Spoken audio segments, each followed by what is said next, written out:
Hello student, welcome to all of you in Bishop Academy online classes. और जैसा आप जानते हैं कि कोविड के लेकर के जो है इस समय स्कूल जो है बंद है और हमारे पास सिर्फ एक ऑनलाइन मीडियम है जिसके थ्रू हम आपको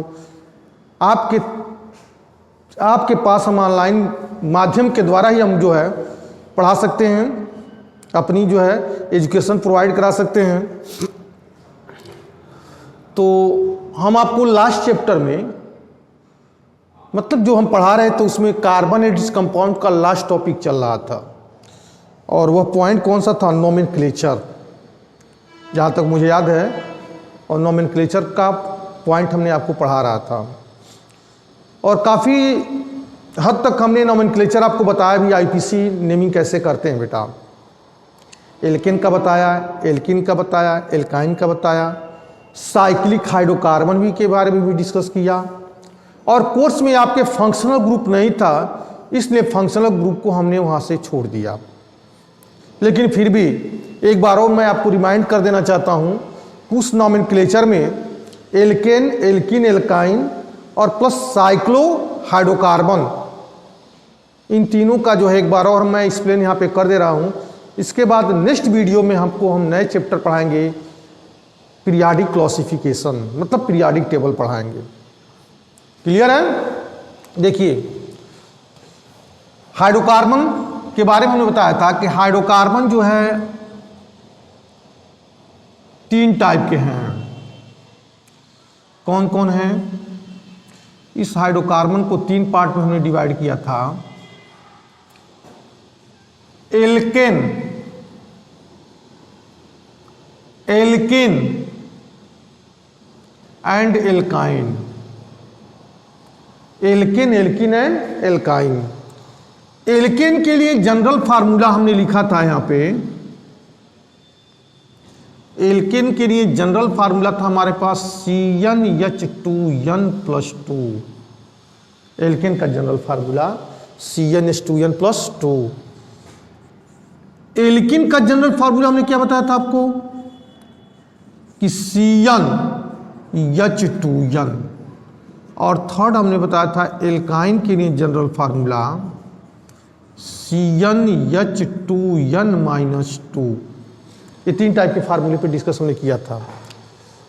चलो आईपीसी ने भी स्टार्ट करते हैं, पहले से लेके चलते हैं एल्केन का।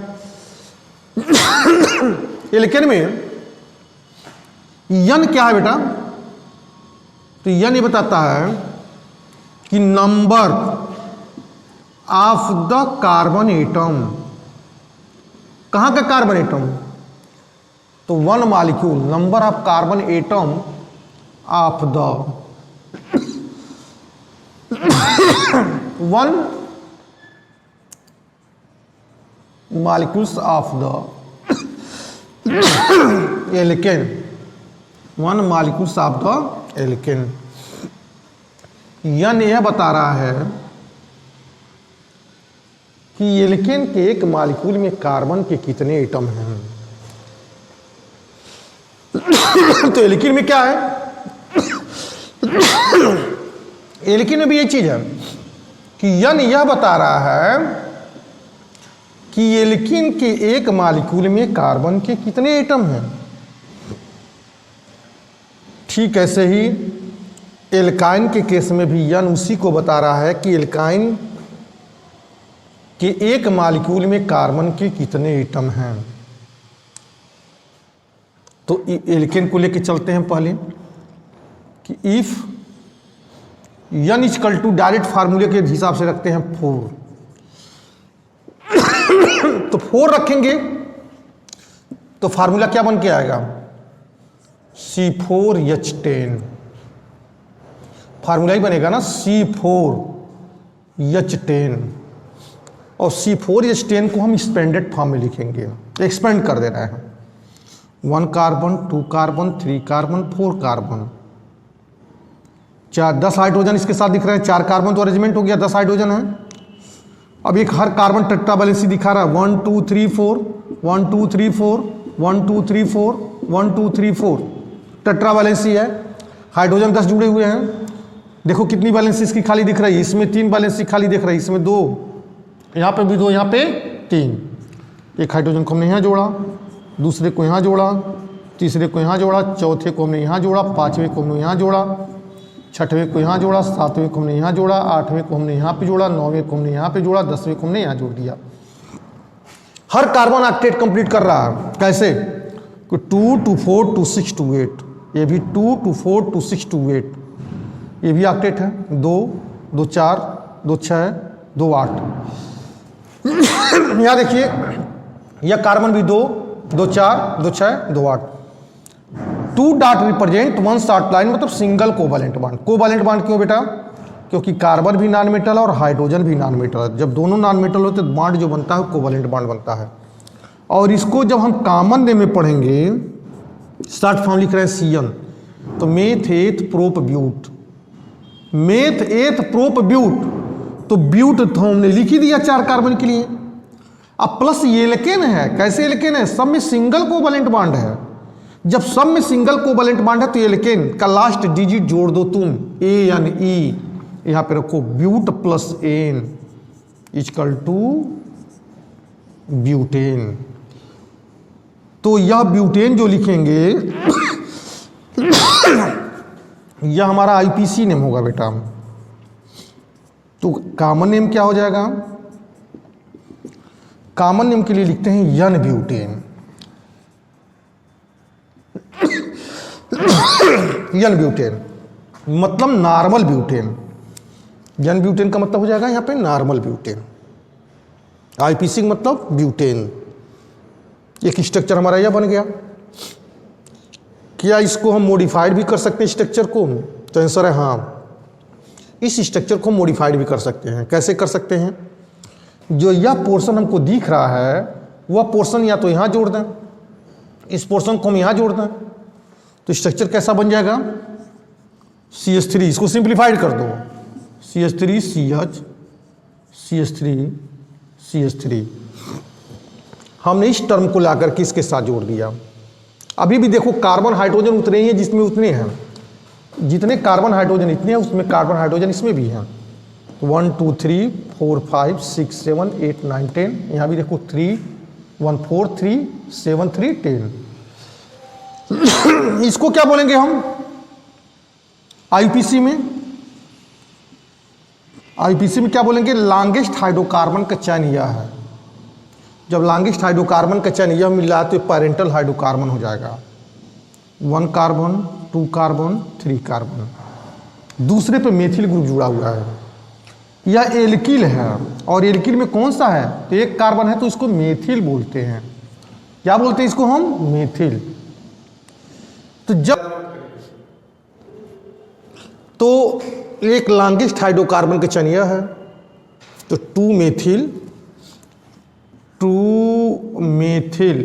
मेथ एथ प्रोपेन। बेटा यह IPC नेम है, इसको कॉमन नेम इन्वॉल्व मत करिएगा। और जब इसको हम कॉमन नेम बोलेंगे यह हो जाएगा मेथ एथ प्रोब्यूट, आइसोब्यूटेन हो जाएगा। पूरे कार्बन के एटम को काउंटिंग करते हैं। और यह दोनों मॉलिक्यूलर फार्मूला सेम है, स्ट्रक्चर अलग हो गया। तो इनको एक और वर्ड हम यूज करते हैं इनके लिए, isomers. Molecular formula same, structure different, तो that is called isomers. Clear है?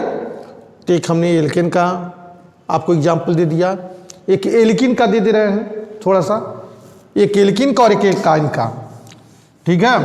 क्योंकि तुम्हारे कोर्स में नॉमेनक्लेचर तो है नहीं, लेकिन फिर भी जो है समझने के लिए, आगे की चीज़ों को पढ़ने के लिए थोड़ी सी हम नॉमेनक्लेचर के बारे में सिखा दे रहे हैं कि थोड़ा सीख लीजिए आप लोग भी कैसे करते हैं, और प्रैक्टिस करते रहिएगा तभी समझ में आएगा, नहीं तो बिना प्रैक्टिस के समझ नहीं आएगा।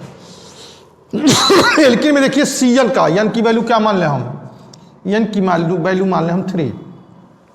अगर यन की वैल्यू एल्किन के लिए 3 मान लेते हैं तो C3H6 हमारा फार्मूला फिल्टर होकर के आ जाएगा। यन की वैल्यू 3 मान लेते हैं तो C3H6 आ जाएगा। किसके लिए बेटा है? तो एल्किन के लिए है। कैसे इसका स्ट्रक्चर बनेगा?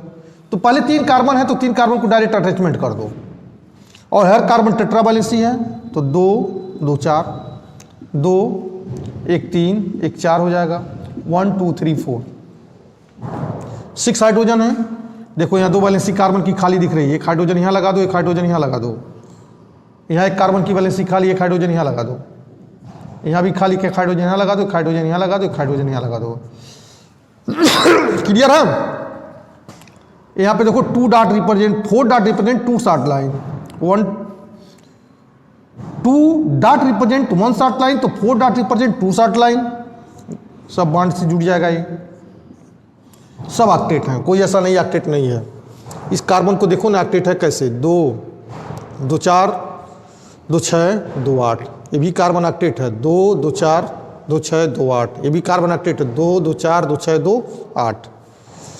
सिंप्लीफाइड कर दो इसको तो लिखेंगे H2C। कई जगह बुक में लिखा रहता है CH2, गलत है वो, क्योंकि कार्बन कार्बन से जुड़ा होना चाहिए, हाइड्रोजन कार्बन से नहीं जुड़ेगा। H2C double bond CH, single bond CH3।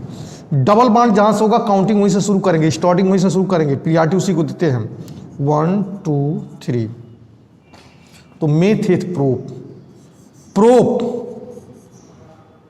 3 carbon तो प्रोप, पहले कार्बन से डबल बॉन्ड है तो प्रोप 1 इन। कई जगह प्रोपीन लिखा रहता है, स्टैंडर्ड वर्ड नहीं है, डायरेक्ट ऐसा लिखेंगे, बॉन्ड का पोजीशन बताना पड़ेगा आपको, तो प्रोप 1 इन। ओके, बस एक और एक एल्काइन में बना दे रहे हैं। एल्काइन, एल्काइन के लिए अगर n की वैल्यू को हम 3 मानते हैं बेटा, तब क्या मिलेगा हमको? तो मिलेगा C3H4। यह किसके लिए है? एल्काइन के लिए है। C3H4, 1 carbon 2 carbon 3 carbon, 3 hydrogen है। यहाँ पे देखो ट्रिपल बॉन्ड पर डायरेक्ट लगा दो, एक हाइड्रोजन यहाँ पे जोड़ दो, सिंगल बॉन्ड, ये टेट्रा वैलेंसी कंप्लीट हो गया, क्योंकि 1 2 3 इसका टेट्रा वैलेंसी 1 2 3 एक 4। इस हाइड्रोजन के लिए कि यहाँ पे हो जाएगा, एक कार्बन यहाँ पे हो जाएगा, दूसरा कार्बन हाइड्रोजन यहाँ पे हो जाएगा, तीसरा कार्बन हाइड्रोजन यहाँ पे हो जाएगा। सिंप्लीफाइड कर दो ना, तो HC triple bond C single bond CH3। अब इसको पढ़ेंगे क्या हम? इसको पढ़ेंगे प्रोप 1 आयन, प्रोप 1 आयन हो जाएगा। क्लियर है? तो यह हमारा हो जाए IPC नेम। ये सब हमने जो डिस्कस किया सब IPC नेम पे डिस्कस किया। बाकी नेक्स्ट क्लास में, नेक्स्ट वीडियो के थ्रू हम आपको नई चैप्टर स्टार्ट करेंगे, periodic table. Okay, that's all.